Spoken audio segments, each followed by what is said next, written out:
Espero no ser tan reduccionista con el discurso del presidente, pero sabrás que sí estoy en un cierto conflicto a partir de la crítica que hace a los periodistas o al modo en que entendemos los periodistas nuestro papel. Pareciera de pronto, me gustaría escucharte, que o eres propagandista o no eres nada.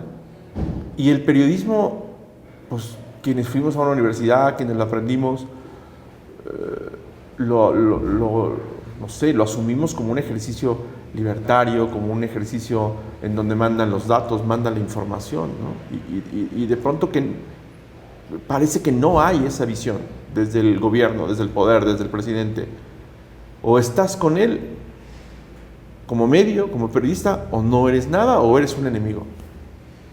Mandan los datos, pero ¿a qué nivel? O sea, yo creo que mucha de la formación del periodismo liberal se basó en una crítica, en un retrato puntual y exigente a los gobiernos, que no es lo mismo que la crítica y el examen puntual y exigente del poder. Nosotros no tenemos ni siquiera una idea clara, mucho menos con datos y con cifras precisas. No podemos aspirar a la verdad sobre lo que pasa en diversos ámbitos del poder, en México, del poder transnacional, y el periodismo se mete menos a eso. O sea, como que se aspira a la verdad siempre en contra del gobierno, sin importar cuál sea el gobierno. Esa es mi perspectiva. Yo, por ejemplo, veo cosas mucho más interesantes que se mueven en el poder y a las que creo que el periodismo no está mirando tanto. Por ejemplo, Proceso esta semana publica algo que tiene que ver con el poder. Eso a mí me gusta y estoy en desacuerdo con el presidente, digamos, en desacreditar la labor de Proceso toda. Habla del poder en la coalición gobernante, es decir, de Salinas Pliego. Pero hay mientras muchas otras cosas que no se ven. Está el juicio al Chapo del que hablaba en mi artículo de esta semana. En Milenio, sí. Sí, lo cuidan a un extremo. El juez y el gobierno estadounidense que hizo una moción para no entrar en situaciones bochornosas, cuidan al poder. No salen embarrados banqueros. Si dicen, ay, como que se perdió el dinero, quién sabe dónde acabó, es un misterio. A los jefes policiales que tienen que ver con despachos de abogados, los ubican por apodos o por nombres. Todo eso que se mueve en el entramado del poder, yo creo que es también algo que tendría que ver el periodismo, no necesariamente concebir al poder como el gobierno. Sí, a ver, entiendo perfectamente y estoy de acuerdo en esta visión más amplia sobre los contenidos de la generalidad de los medios, que también tienen que ver con una visión autocrítica de nosotros mismos, de cosas que hemos dejado de hacer, de acuerdo a lo que aprendimos en las escuelas, de vicios que se van apoderando, de falta de iniciativas, de falta de investigación, muchas cosas, Gibran. Yo quiero ir, sin embargo, a lo otro que veo, y podemos regresar en el tema en otras cápsulas sobre nuestra actividad. Yo lo que veo de pronto es que, como 4T, y sé que estoy generalizando, parecía que no hay en este movimiento, que sé que es diverso, que sé que es plural, que se articuló con un sentido práctico también y que tiene sus propias corrientes, eso lo sé y lo vivo y me parece natural, pero pareciera que no hay un mecanismo que digiera la crítica. Sí. Es decir, y entonces quien critica, así sea un tipo comprometido, con una visión de país, de cambio, de transformación, queda como un traidor. ¿Cómo quién? Pues yo lo he vivido de cerca de un personaje que ha estado muy cerca mío y tuyo, como en Hernán, por ejemplo, con Hernán Gómez, ¿no? Entonces de pronto expone algo. Yo leía su última colaboración en el Universal, en donde señala de una funcionaria que hace un trabajo de regulación hacia ciertos excesos sobre un funcionario y, al menos en el dibujo que él plantea, sé que se va a profundizar más, la despiden. Sí. Y entonces quien expone ese tema, yo no sentí, porque yo te veo de verdad, aquí has criticado y aquí has planteado muchas cosas y a mí me congracia contigo ya de por vida, pero sí veo en expresiones de Twitter o porque me entero de otro tipo de expresiones más en corto, como la descalificación al que protagoniza ese trabajo, al que hace ese trabajo. Porque ¿cómo es que no entiende el momento? ¿Cómo es que se atreve a criticar? Cuando debería haber un mecanismo que canalizara esa crítica de forma absolutamente positiva para que la transformación que se está haciendo se encuadre en donde se tenga que encuadrar. Sí, yo creo que ahí hay que hacer dos consideraciones. A mí el texto de Hernán del día de hoy, que estamos grabando, me pareció bueno. Sí, creo que son cosas que hay que contar. Aunque sean, no sé, por momentos puede parecer que se trata de un texto de chisme por ser un texto de filtración. Sí. Pero aún sí, con eso, exacto. o sea... Que lo están usando. Sí, no, pero aún con eso, aunque no sea un texto, digamos, de periodismo duro, me parece valioso. Es una aportación, digamos, a la historia del presente. Sí. Y mientras más piezas tengamos de esas, sabremos más de los alcances y de las resistencias del cambio. Entonces, eso sí, ¿qué pasa con la crítica? Yo creo que hay un resorte muy vivo, muy reactivo a cierto tipo de críticas. Diría que hay dos. Por una parte, hay críticas leales que se hacen desde los mismos valores y los mismos objetivos. Y naturalmente el presidente aspira a que esa crítica sea la mayoritaria porque aspira a construir una nueva manera de ver las cosas, una nueva corriente de pensamiento, dice. No es nada descabellado, es lo mismo que hizo el neoliberalismo.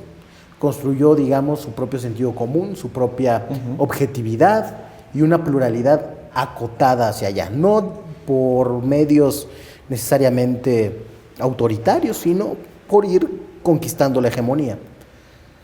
Entonces, cuando una crítica se hace desde esos mismos valores, yo creo que es valiosa y ayuda a contribuir a esos objetivos.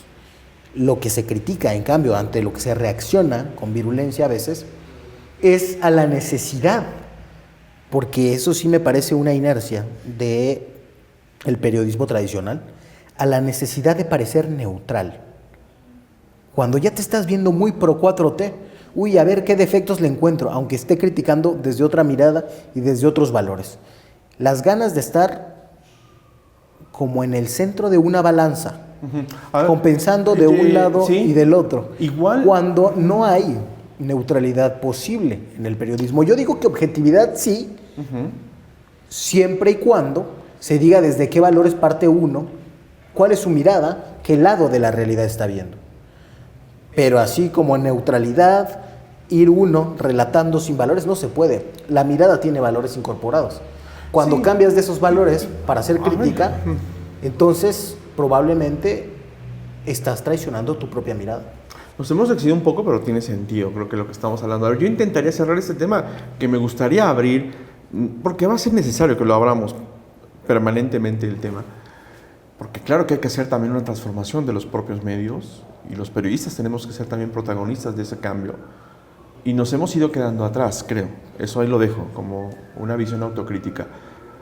Pero yo lo que destacaría, firmando todo lo último que dijiste, firmándolo, es que tendría que sobreponerse el valor de la crítica y el valor de los datos. Es decir, y yo creo que ahí quien sí tiene que hacer ese trabajo, si tú quieres purificándonos o lo que sea, es el periodismo.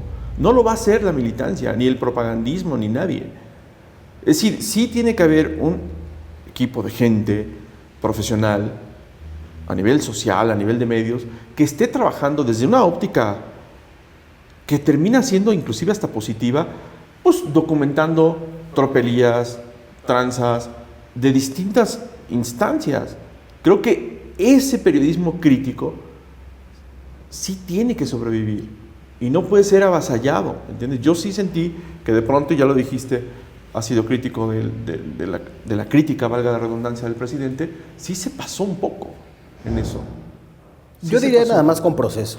A mí, lo de sin embargo, de irse a meter a la vida privada de su hijo y en cómo se gastan el dinero en sus vacaciones. No. Yo creo que eso me parece deleznable. Pero el otro... Lo de Reforma, una mentira, me parece que hay que decir. Sí, tienes que ir viendo caso por caso, ¿no? Y lo de proceso podría ser un poco injusto, como ha sido injusto Proceso también. Lo importante de aquí creo es que se ha abierto el diálogo. Proceso, un mes antes de que tomara posesión el presidente, titulaba El fantasma del fracaso. Yo creo que por ahí va el roce, ¿no? Por ese sensacionalismo a veces del diario, pero yo no creo que sea equiparable. Esa crítica, muchas veces leal, muchas veces muy informada, con la crítica de mala fe. Yo lo sé, pero nada más como para equilibrar y más bien firmando, insisto, muchas cosas que has dicho. Yo creo que tampoco un medio está para apoyar, porque es un poco también el reclamo. Es que no apoyaron o no se portaron bien. Yo creo que todos los medios toman postura. La diferencia es si lo hacen de cara al público, abiertamente, o no. Pero las televisoras y los diarios en España y en Estados Unidos dicen por quién van y tienen una línea favorable o contraria al gobierno. Sí, no es selectiva en cada no caso. No todas, sí, pero claro, acá lo expresas a partir de líneas editoriales que firma alguien, ¿no? Y tú sabes. Sí, pero nuestros diarios siguen pretendiendo que son neutrales y plurales. Y la verdad es que no es así. Yo creo que lo más sano sería que todos pusieran sobre la mesa sus intereses y sus valores. Y desde ahí, claro que vamos. Claro Bueno, que vamos. ya vamos a cortarle ahora porque no nos van a ver, pero luego hablamos un poco de eso, que es portarse bien como medio. Sí, aspirar a la verdad. Me gustaría, sí. Sí. Según tú. Sí. Bueno, Según yo. Sí. me gusta esa definición.